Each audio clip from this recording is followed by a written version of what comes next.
బాగా చదివి ఆయా పాఠశాలలు కళాశాలలు తల్లిదండ్రులకు పేరు ప్రఖ్యాతులు తేవాలని రాయదుర్గం అర్బన్ సిఐ జయనాయక్ సూచించారు. ఆదివారం ఉదయం నుండి మధ్యాహ్నం వరకు రాయదుర్గం పట్టణంలోని సమైక్యాంధ్ర భవనంలో సేవా భారత్ ట్రస్ట్ సహకారంతో ఏఎస్ఎఫ్ ఏఐఎస్ఎఫ్ ఆధ్వర్యంలో ఉత్తమ విద్యార్థుల అభినందన సభ ఏర్పాటు చేశారు. ఈ కార్యక్రమంలో ముఖ్య అతిథిగా సిఐ జయనాయక్ హాజరై విద్యార్థులకు తల్లిదండ్రులను ఉద్దేశించి మాట్లాడారు. విద్యార్థులు చదువుపైన దృష్టి సాధించాలని, చెడు ఆలోచనలు అలవాట్ల జోలికి వెళ్లకుండా ఉండాలని అన్నారు. తల్లిదండ్రులు విద్యార్థులను నిరంతరం గమనిస్తూ వారికి విద్యా బుద్ధులు నేర్పాలని కోరారు. ఈ కార్యక్రమంలో ఏఐవైఎఫ్ జిల్లా అధ్యక్షుడు కొత్రేష్, ఏఎస్ఎఫ్ ఆంజనేయులు, సేవా భారత్ టెస్ట్ గంగాధర్ తదితరులు పాల్గొన్నారు. అందరము ఒకరికొకరు సహాయ సహకారం అందించుకుంటూ ముందుకు వెళ్ళాల్సి. నిజంగా పని ఎట్లా అంటే ఇతరులని సహాయం కోరి ఆ సహాయం ద్వారా తీసుకొని పోయి సహాయం చేస్తున్నారంటే అది ఎంత గొప్ప మనసు. ఒకసారి మీరు కూడా ఆలోచించండి. ఇతరులు ఏమైనా కష్టాల్లో ఉన్నా నష్టాల్లో ఉన్నా విద్యార్థులు ముందుగా మానవత్వంతోన సేవాభావంతోన మరి ముందుకు వెళ్ళి పిల్లలు కూడా అదే రకంగా ఇతరులు సహాయపడేలాగా తల్లిదండ్రులు పిల్లలు పెంచాలి. ఆ ఉత్తీర్ణత సాధించే విధంగా మంచిగా చదివించే విధంగా మరి విద్యార్థుల ఎదుగుదలకు ప్రతి ఒక్క తల్లిదండ్రులు తోడ్పడి విద్యార్థుల కష్టాన్ని మరి విద్యార్థులు పడ్డ కష్టాన్ని తల్లిదండ్రులు కూడా గుర్తించండి. తల్లిదండ్రులు పడ్డ కష్టాన్ని విద్యార్థులు గుర్తించి వాళ్ళ మీ తల్లిదండ్రులు ఎవరైతే మీకోసం రెయిన్బోలో కష్టపడుతూ అనినిత్యం కూడా అర్ధాకిలను సైతం మరి పూర్తిగా మీ చదువు కోసము మీకోసము మరి వేలలోన లక్షలోన అప్పులు చేసుకొని మరి చదివించాలని చెప్పేసి రకరకాల ప్రయత్నాలు తల్లిదండ్రులు చేస్తున్నారు. ఆ తల్లిదండ్రులు పూర్తిగా మరి వాళ్ళ కష్టం గుర్తించి నిజంగా మంచిగా చదువుకొని ఒక జాబ్ తెచ్చుకొని మీ తల్లిదండ్రుల కష్టాన్ని తీర్చాలని చెప్పేసి మా ఉద్దేశమే. మరి ఈ ఉద్దేశానికి మరీ ముఖ్యంగా వచ్చినటువంటి అతిథులతో ఇప్పుడు మరి ఎన్ఎంఎంఎస్ ముందుగా స్టార్ట్ చేసి అందరు కూడా మరి ప్రశంసా పత్రం మెడల్స్ మా సిఐ జయనాయక్ గారు చేతుల మీదుగా మొదలు పెడతాం.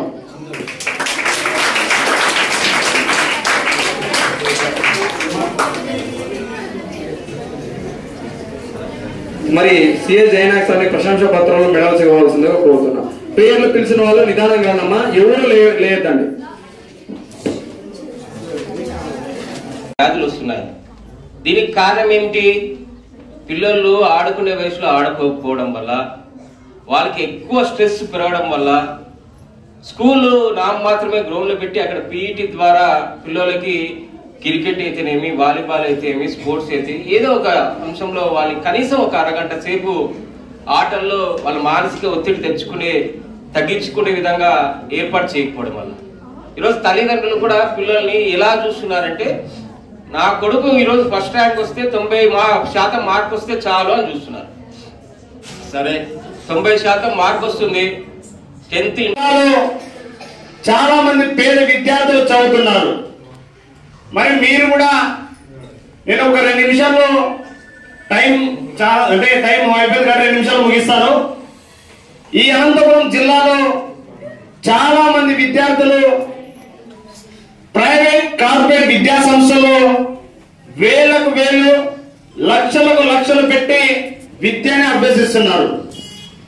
మరి అదే ప్రభుత్వ బడుల్లో మీరు ఒకసారి గమనించేది నారాయణ, చైతన్య, భాష్యం ఇలాంటి ప్రైవేట్ కార్పొరేట్ పాఠశాలలో చాలా మంది విద్యార్థులు ఆత్మహత్యలు చేసుకుంటున్నారు. మరి ఎందుకు చేసుకుంటున్నారంటే చాలా మంది విద్యార్థులకు కార్పొరేట్ విద్యా సంస్థల్లో అడ్మిషన్ అయ్యే టైంలో మేము మీ విద్యార్థులు ఖచ్చితంగా పాస్ చేస్తాం, మా విద్యా సంస్థలో కంప్యూటర్స్ ఉంటాయి, విద్యను అభ్యసించడానికి మంచి సారాలు ఉంటారు, టీచర్స్ ఉంటారని చెప్పేసి మనల్ని మభ్యపెట్టి తల్లిదండ్రులను మభ్యపెట్టి ఆ స్కూల్ సంబంధించి అడ్మిషన్ అవుతారు.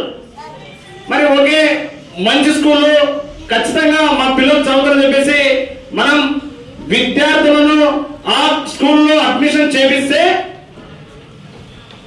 మరి వచ్చేటప్పటికి ఆ పిల్లలు శవాలు బయటకు వస్తారు.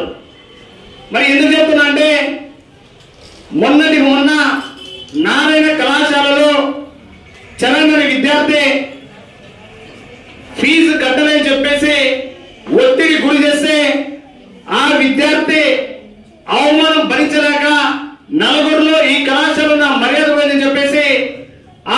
విద్యార్థి 3 అంతస్తుల బిల్డింగ్ నుంచి దుంకి చనిపోవడం జరిగింది. మరి అదేవిధంగా ఎస్ఆర్ జూనియర్ కళాశాలలో శ్రీకాంత్ అనే విద్యార్థి చదువు ఒత్తిడి భరించలేక ఎస్ఆర్ జూనియర్ కళాశాలలో కనీసం మార్నింగ్ 5:30 లేస్తే మార్నింగ్ 5:30 నుంచి రాత్రి 11 గంటల వరకు ఎనీ టైం చదివిస్తున్నారు. మరి విద్యార్థులు ఎప్పుడు మైండ్ రిలీఫ్ కావాలా, ఎప్పుడు విద్యార్థులు క్రీడలో పాల్గొనాలా? అట్లాంటి విద్యార్థులు ఎనీ టైం చదివిస్తుంటే ఆ చదువు ఒత్తిడి గురి తట్టుకోలేక మరి 4 రోజుల క్రితం ఎస్ఆర్ జూనియర్ కళాశాలలో వెనకాలే మరి చెట్టు గురి వేసుకొని చనిపోవడం జరిగింది. నారాయణ, చైతన్య, అలాగే భాష్యం, అలాగే